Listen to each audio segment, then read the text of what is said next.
All right, guys, so let's talk about some composite transformations. We're actually executing them now. And so if you can do single transformations, you can do composite transformations. The only thing you have to keep in mind is that it's a continuation. And so we're given an initial, in this case, triangle. We're going to do multiple things to it, in this case, two different things. And so it's going to move initially, and then we're going to take that new triangle and then move it again somehow. And that's what we mean by composite. Technically, in this case, since there's only two transformations, we call them compound transformations. And so if you practice up to this point on this review, doing a single transformation isn't tough.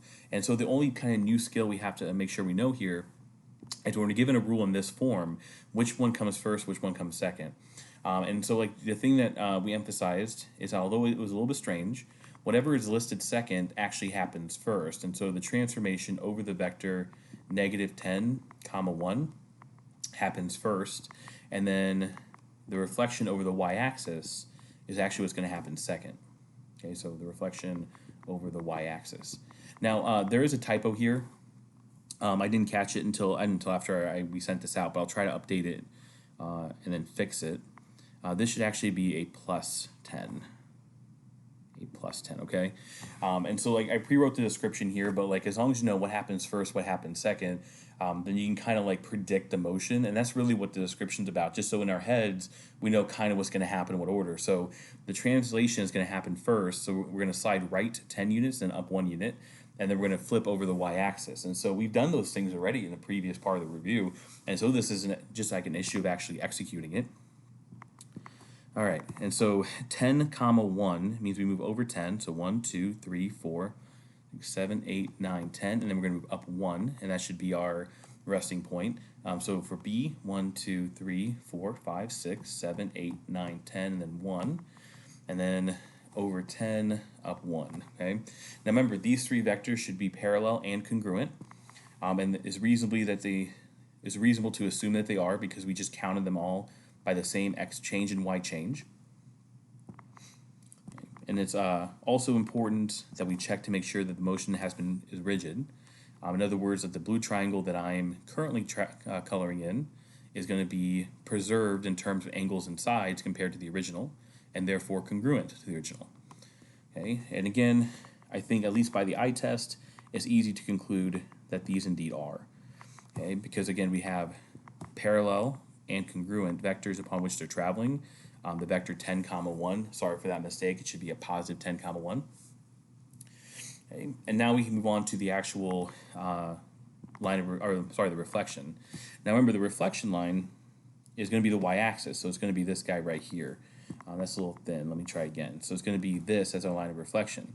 Well, and I'm going to point out repetitively even that we've done all these things already on the previous section of the review. And so is this really an issue of kind of like mapping these last things out? And so this was B prime. Well, it's not going to move because it's on the line of reflection. So here C prime, well, it goes 1, 2, 3 to the axis, 1, 2, 3 away. And so that'll be our C double prime point. Remember, double prime because it's moved twice now. We just counted that to be the same distance, and of course it's going to be a right angle because it's like a horizontal vertical thing. This is going to be our A prime after our translation, and so to reflect it, we move 2 to the axis at a right angle, of course, and then 2 away, also at a right angle for A double prime. Okay, and of course those distances are the same because we just counted it to be 2. All right, so connecting C to B. C double prime to B prime, A double prime, back up. We can now consider this drawing, this drawing to show the final image point. Okay. And again, we should notice that this is still going to be congruent to the original. It's been congruent the whole time because angles and side lengths are always preserved through these motions. Okay, so again, like please make note, and we'll try to, I might forget to say in class, but like that should be a +10 right there. Okay, in terms of this next one, we have a couple of motions again. Again, the one that's listed second is always going to happen first, and so this is going to be the reflection. In this case, the reflection over the y-axis. I don't have room to write that, but that's what it's going to be. And that's going to be followed up by a translation.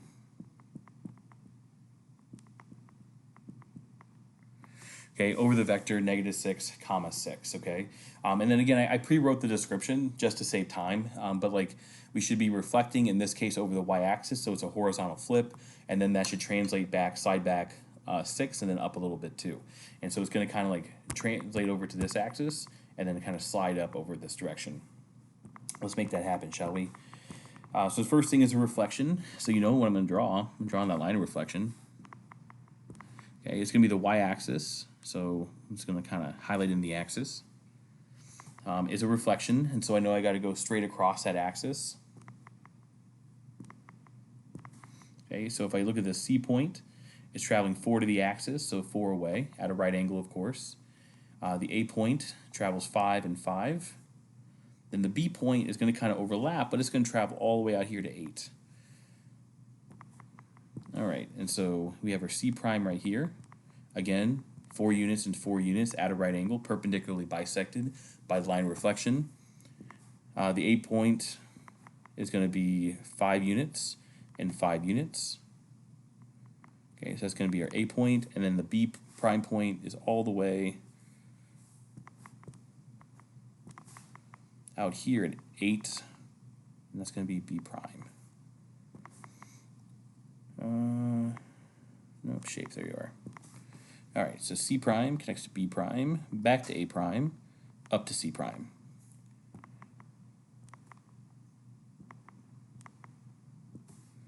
All right, and so looking at this, our new blue image triangle should be congruent because rigid motions preserve angles and side lengths. And if you notice how many times I'm bringing up that exact terminology, I'm hinting at something.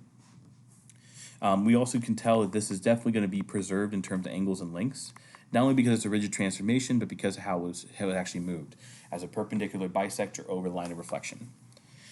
All right, so now let's execute the translation. All right, this is going to be... Okay, so we're going to travel left 6, up 6. So from our C prime point, 1, 2, 3, 4, 5, 6. 1, 2, 3, 4, 5, 6. A over 6, and then up 6. Again, we're checking for parallel and congruent vectors. So over 6, up 6. And if you look at those 3 purple lines, I think it's completely reasonable to say that they're not only going to be parallel. In other words, they have the same slope because they're all left 6, up 6.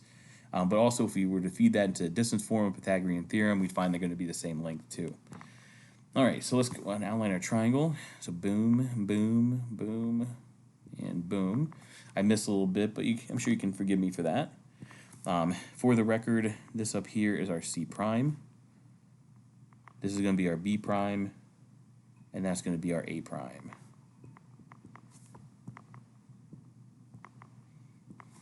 Okay, so let's just shade this in so we can do a nice comparison to our original. And if you notice along the 2 steps, these are always going to be congruent, and they're also going to be, so therefore it's rigid, excuse me, they're congruent, therefore rigid, which means that they preserve or keep the same all the angles and sides. All right, so again, second hat here, we know what's going on. So first we have to decide what happens first. We know it's going to be the reflection. So I'm just going to write it as reflection y-axis because we have 2 reflections here, which is kind of neat. We have the reflection over the x-axis. And so what's going to happen here, yes, there we go. What's going to happen here is actually 2 flips. Okay, so we're going to flip left-right over the y-axis first because it's listed last. And then we're going to flip up and down over the x-axis. Okay, so we need to draw on a couple lines of symmetry. Let's just get that out of the way. So the first one is going to be the blue one. Okay, and so that's going to be a y-axis reflection. So we'll flip over the blue first. Okay, so it's going to kind of end up to the right, and then we're going to flip kind of over the purple, and so it's going to flip down. And so I have a strong suspicion it's going to end up kind of on the right, mostly down, but we'll see how that works out. All right, so first let's map out the reflection over the y-axis. Okay, and so perpendicular bisector, of course, so 1, 2, 3, 4, 1, 2, 3, 4. So we got that right angle going for us. But we also know that the lengths are going to be the same. Okay, so over 2, again, right angle. Distances are literally 2 because we just counted them, right? and then we have 5, and then 5 to our other last point. Okay, so again, we have a right angle, and we know the distances are preserved. Okay, so C goes to C prime, A goes to A prime, and then B goes to B prime. All right, so A to C, C to B, B back up to A. We were at blue, yeah. All right, so let's color this bad boy in, and then check for Okay,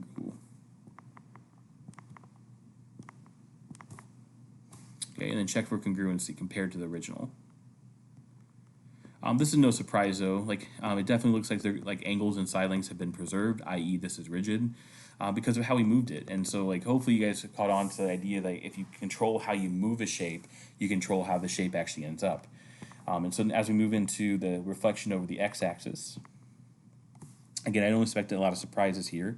A is going to go to A prime, C 1 2 3, 1 2 3. Going to go to C prime, and B will flip up to B prime. Actually, they're double primes, aren't they? So B double prime.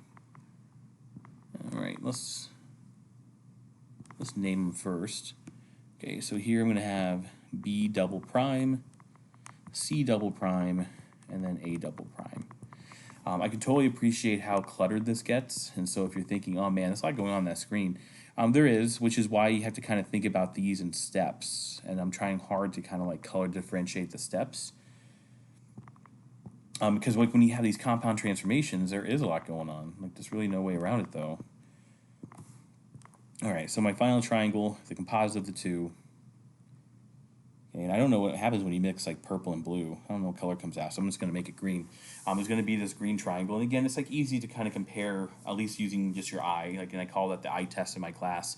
That the original pink and the final green are indeed congruent. All right, let's look at number 4 here. And again, we're just going to do all 6 in the same video, I think. That way they're grouped together properly. All right. Here we have almost just the opposite. So look at this. We're going to have a transformation first. Wow. Okay, because remember that whatever is listed second happens first. So we're going to do the transformation along the vector 6, -3, which means we're going to slide right and down, which I have pre-written in the description. Okay. And if you didn't hear before, I just wrote these descriptions ahead of time just to save time. So I know this video is going to be at least 20 minutes long. Okay, and then we're going to slide right and down. So we're going to slide right and down, and then we're going to end up sliding right and up. And so we have a couple sides, which means we have vectors.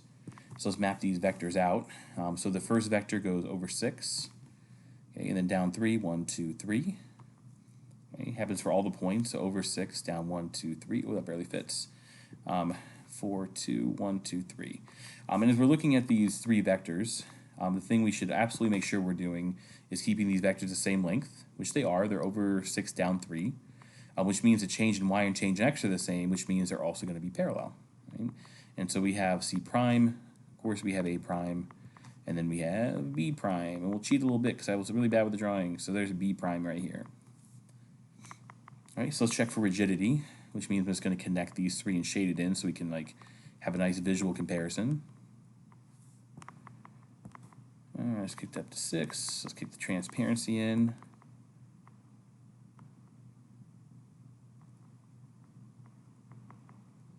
All right, and again, like it looks like we did a good slide here. We have congruency that preserves sides and angles. Okay, so now let's slide along the second vector, and so this one's going to go over 2, up 4. So over 1, 2, up 1, 2, 3, 4. Over 2, 1, 2, 3, 4, and we're still looking for parallelism and congruency. That doesn't change just because we have another translation. So translations always follow the same rules. That's what's kind of nice about this kind of work, is that they always follow the same rules. And so if you know the rules of translations and reflection separately, you too can execute them. All right, and so connection, connection, connection. Hopefully the triangles, again, preserve side length and distance. Ooh, you guys see how it's off? So this is not like a setup. This is actual mistake. I can tell right away the triangles actually aren't the same. I just spotted my error. Hopefully you can back up and spot it too. So pause the video. I checked it out. It's a good learning opportunity. And so mine actually was on this last vector. I didn't count properly. Undo once more. No. It's going to go back a little bit. Yeah, so size vector was wrong. So I meant to go over 2, up 4, but I only went up 3. So up 1, 2, 1, 2, 3, 4, and that's where I actually should be. And so like that was a good opportunity. Like this isn't a setup or anything. Like I make mistakes too. But like that's the whole point of checking preservation. Like that was a good like little moment here, because that was a genuine mess up, and I was able to see that it was off right away. And instead of that eye test I keep talking about, when I say like just look at the triangles and see if like it looks like the distances and angles have been preserved, I could tell for sure it wasn't. Like the triangles were super off. Okay, and that's why we actually do the work manually. So nice little moment of serendipity there.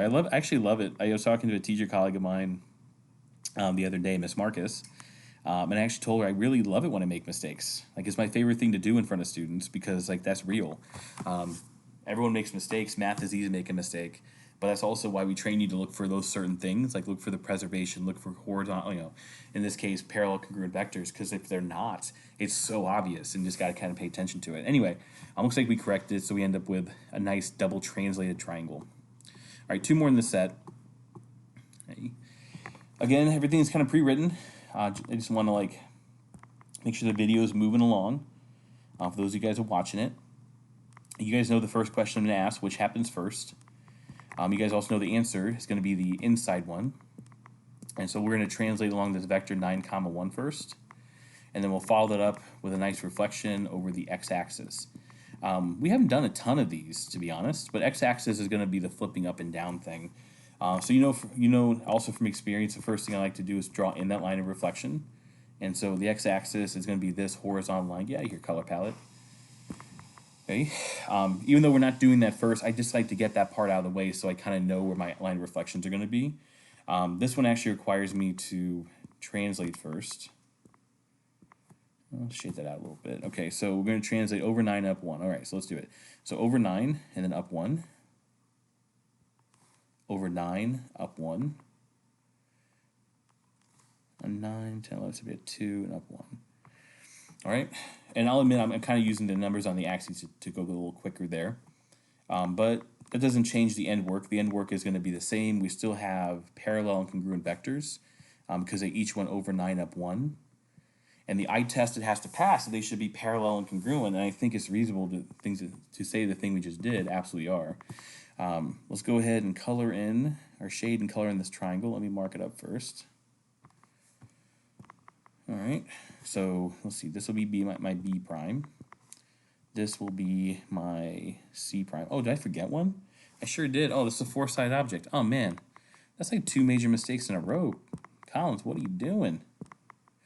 All right, let's go back to this. All right, so we have one more. So over 9. Whoop, whoop. Okay. So 1, 2, 3, 4, 5, 6, 7, 8, 9, up 1. Okay, oh, that still fits. I mean, it still looks good. Okay, so over 9, up 1 means they're parallel and congruent. All right, so that's my B prime. That's my C prime. There's my D prime. And then, what color? Which one is that? A prime. Okay. All right. So now let's connect these. There we go. And again, genuine mess up. Like that was not on accident. That was not on purpose. I was showing you how these are easy to mess up, and these are the ways you mess them up. Because that's real, man. That's how that works with mathematics. It's a practice. All right. So if we compare our beginning and ending triangles, our blue and our blue, okay, it definitely looks like the distances were preserved, so they're all going to be the same distance. Oops. Come back. Okay. Distance and side length, distance, and angles, and so we have good preservation there. Now we actually have to flip over the y-axis. All right, so if I can get myself together here, looks like C will stay the same. D will move 2 to the axis, then 2 up. B will move 3 down, and then 3 more down. 1, 2, 3. Okay, and then A is going to be on the axis too, and so it'll just stay put.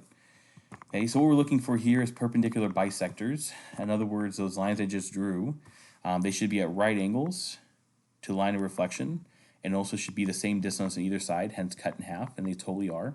And so that's going to be my D double prime point now, and this will be my B double prime as well. All right, so let's go ahead and mark this triangle. So let's see. D over to C prime, and then over here. Okay, so this one is actually super busy. Okay, but here's going to be my ending shape.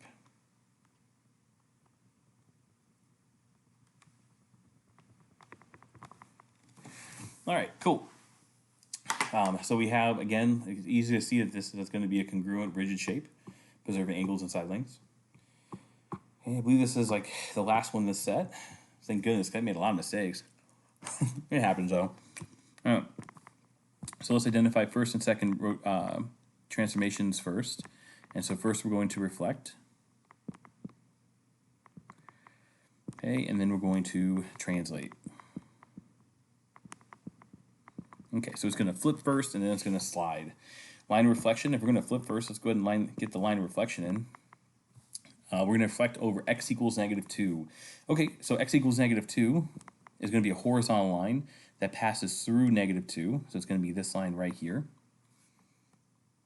All right, so let's get to the reflecting. All right, and so we'll take B to this line. So it's 1, 2, 3, 4, 5, 6. And so it's got to travel 6 away from the line. 1, 2, 3, 4, 5, 6. And so we know the overall mapping line is now cut in half. Okay, so it's congruent on either side and meets at a right angle. All right, so point A will go 2 and 2. Okay, it's the same thing. So that goes A prime. What was that? B prime. Okay, so we know it's 2 and 2, and so it's the same distance, and it's horizontal vertical line, so we know it's going to be at a right angle. I'm going to take a slightly deeper line here. So 1, 2, for now we're on C prime. So 1, 2, 3, 4, 5. So 1, 2, 3, 4, 5. It's going to take it all the way out there. That's going to be my C prime point. All right, and so for D, we're going to travel 5 to the line. 1, 2, 3, 4, 5. So I'm sorry, 6 to the line, and so 6 away from it. 1, 2, 3, 4, 5, 6.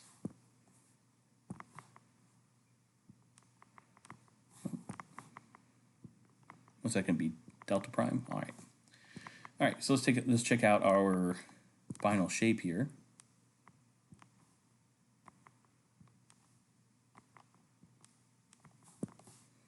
Okay, so we have that nice delta shape.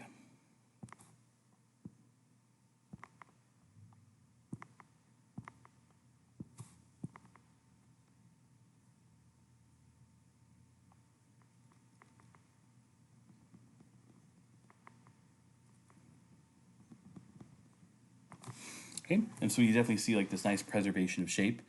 Again, it has 100,000% to do with the fact that we're always keeping this right angle movement, and then we always have the same distance left and right of that line of reflection. All right, so last thing, let us translate. So we're going to translate over 5 and then up 6. So we'll start with point A. So 1, 2, 3. I want to say 1, 2, 3, 4, 5. 2, 3, 4, 5, 6. Okay, so B prime is going to be 1, 2, 3, 4, 5. 1, 2, 3, 4, 5, 6. Remember, we're looking for parallel and congruency on these vectors. Those two look great. So 1, 2, 3, 4, 5. 1, 2, 3, 4, 5, 6.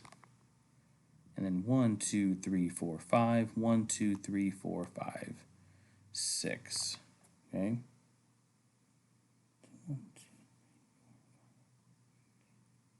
6. Yeah, I'm just double counting here.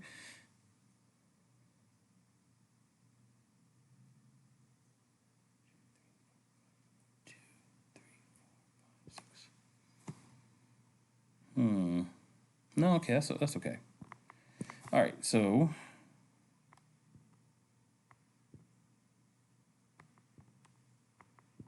there we go. Getting a little off. My computer's getting a little bit slow all of a sudden, guys. All right, so this This is going to be our B double prime. This is going to be our A double prime. This is going to be our D double prime. And this is going to be our C double prime. All right, so let's shade this in.